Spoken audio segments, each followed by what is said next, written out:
आजच्या या कार्यक्रमाचे अध्यक्ष ज्यांचे विचार आत्ताच आपण ऐकलं ते सुशीलकुमार शिंदे यांच्या सन्मानासाठी आपण इथं अगत्याने उपस्थित आहोत. ते श्री लढ्या महाराष्ट्र देशाच्या संसदेच्या सभासद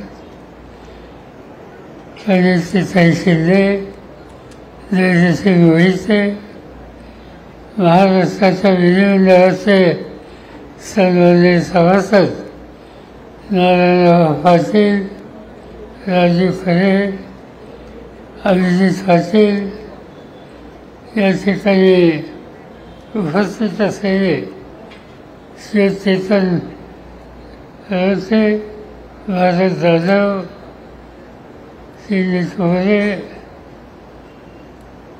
वसंतराव देशमुख, लक्ष्मणराव ढोबळे, अनेक अन्य सरकारी आणि बंधू भगिनींना बऱ्याच दिवसातून आज मी सोलापूरला आलोय आणि आलोय तर एका चांगल्या कार्यक्रमाच्यासाठी. आणि गेली 50 वर्ष सोलापुरातून सर्वसामान्य जनतेचं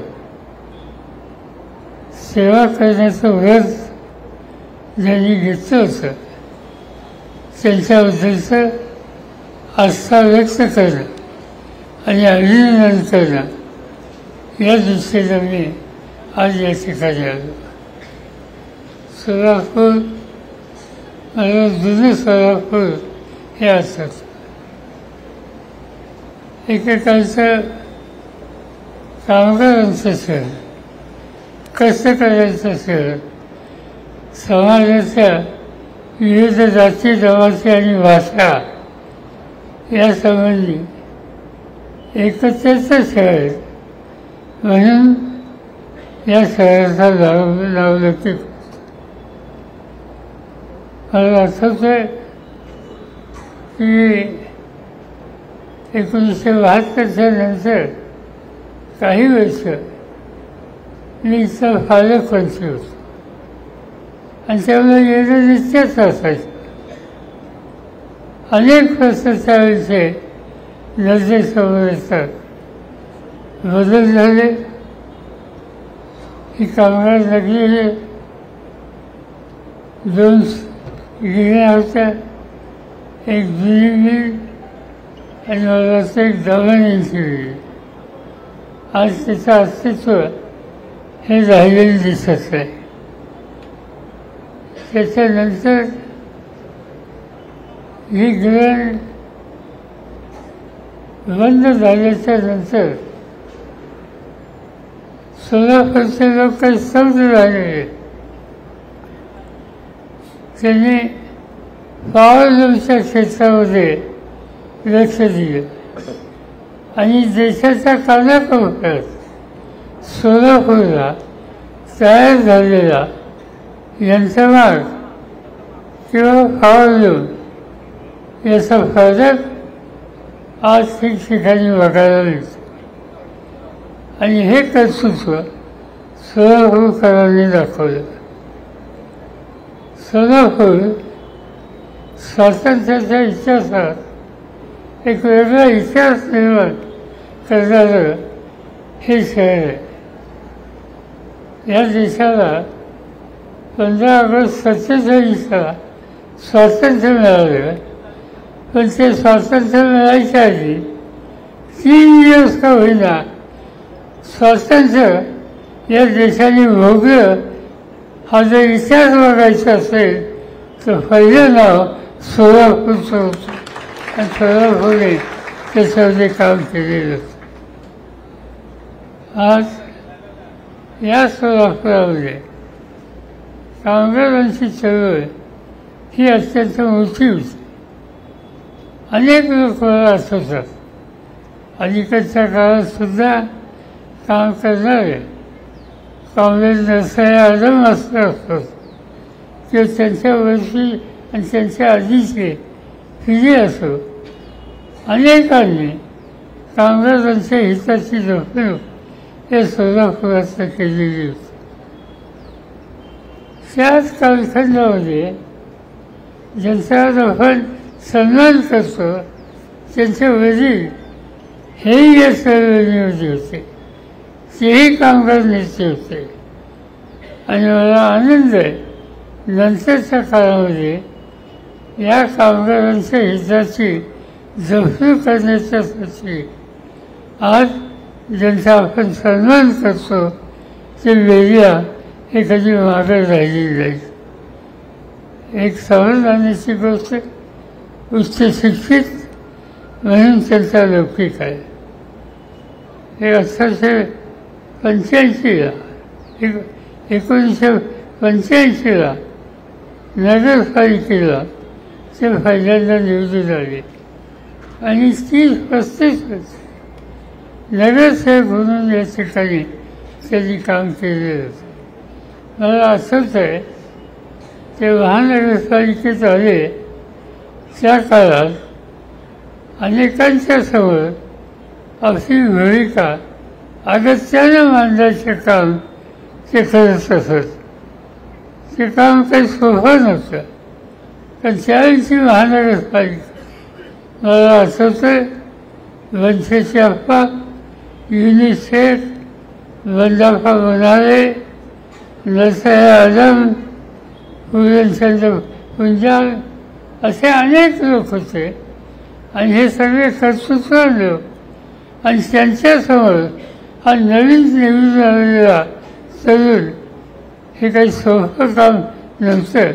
पण या सगळ्यांच्या समोर अभ्यास करून प्रश्नाची माहिती घेऊन सोलापूरकरांच्या हिताचं काय आहे या संबंधीची भूमिका सातत्यानं त्यांनी महानगरपालिकेमध्ये मांडली.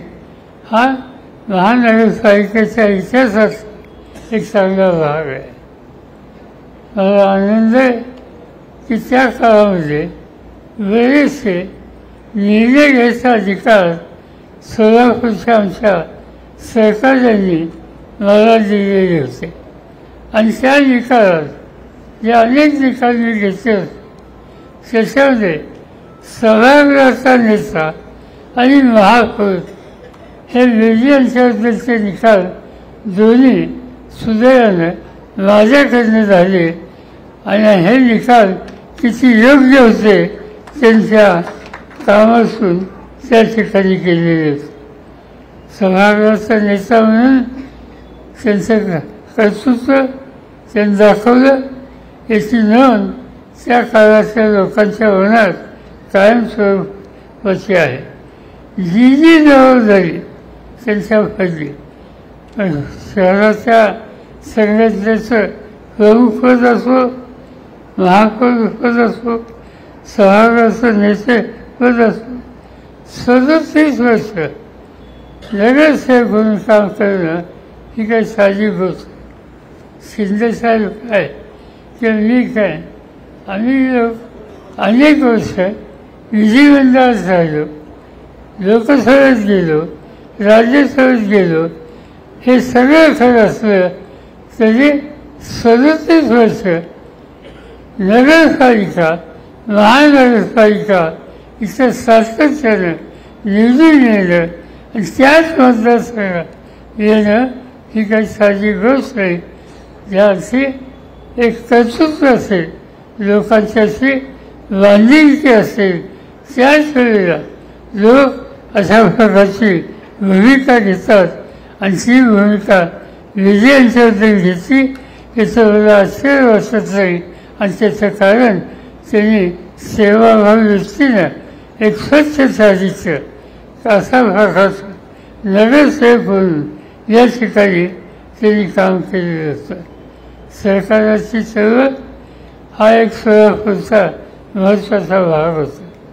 एक काळ होता की त्या काळामध्ये सरकारला एक शक्ती या जिल्ह्यातून दिली गेली.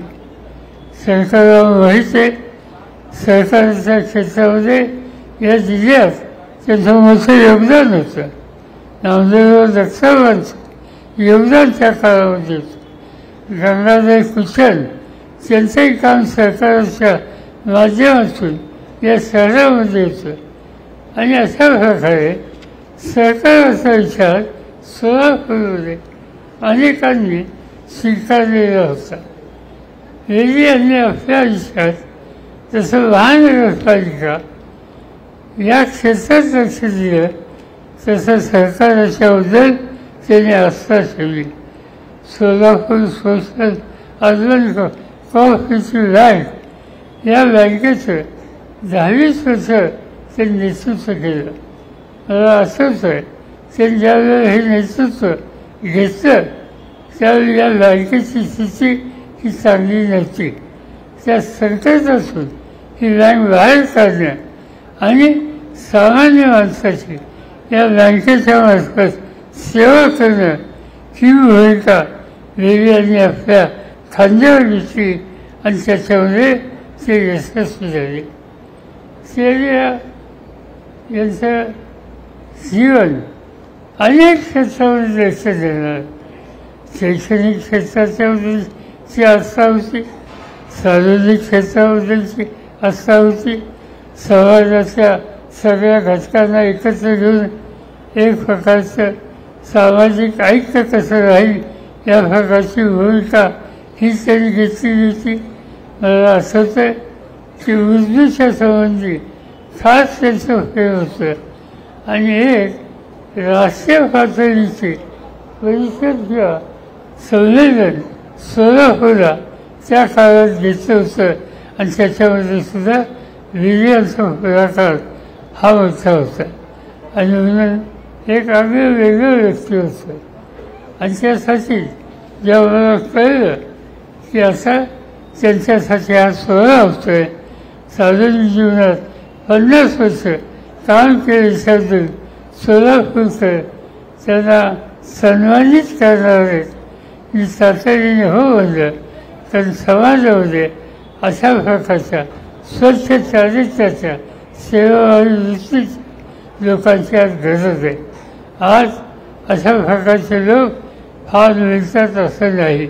दुर्दैवानं देशामध्ये आज अनेक प्रश्न निर्माण झाले आणि अशा काळामध्ये सामाजिक आणि राष्ट्रीय ऐक्य याच्याबद्दल तरतूद न करणारी नेतृत्वाची फळी नव्या पिढीत आज निर्माण करण्याची आज राष्ट्रीय गरज आहे.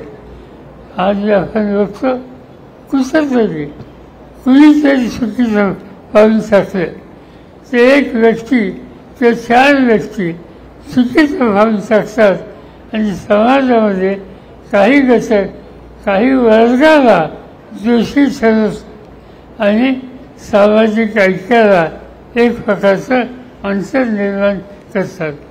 माझं स्वच्छ मत असं आहे की आज सामाजिक ऐक्य, राष्ट्रीय ऐक्य, भाषिक ऐक्य या बाबतीत सोलापूरचा जो पार्श्वभूमी आणि आदर्श आहे तो जपला पाहिजे आणि तो सगळीकडे वाढवला पाहिजे. आणि आज तीच गरज आहे. पण ती गरज पूर्ण करण्यासाठी रेड्डी यांच्यासाठी कार्यकर्त्यांची मांडलेली उभी करणं आज याची गरज आहे. आणि त्या दृष्टीनं तुम्ही लोकांनी त्यांचा सन्मान आज या ठिकाणी ठेवला. तो सन्मान त्यांचा जरी असला पण यामधून इतरांना एक प्रकारची प्रेरणा मिळेल आणि त्याचा उपयोग सामाजिक ऐक्याचा निश्चित होईल याची मला पूर्ण खात्री आहे. आणि म्हणून तुम्हा सगळ्यांच्या वतीनं माझ्या वतीनं मी रेड्डी यांना अंतःकरणापासून धन्यवाद देतो, त्यांचं अभिनंदन करतो आणि त्यांना हे सांगतो की तुम्ही आतापर्यंत जे करत आलेला तेच काम अधिक जोमाने तुम्ही करा. काही चिंता करू नका.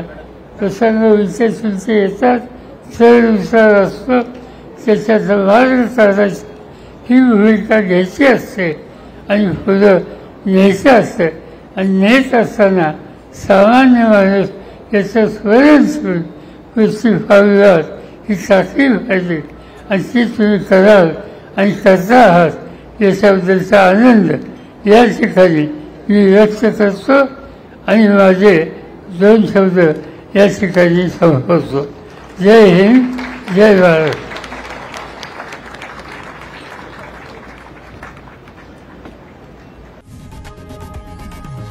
लोकशाही मराठी ऐका, पहा, जागरूक रहा.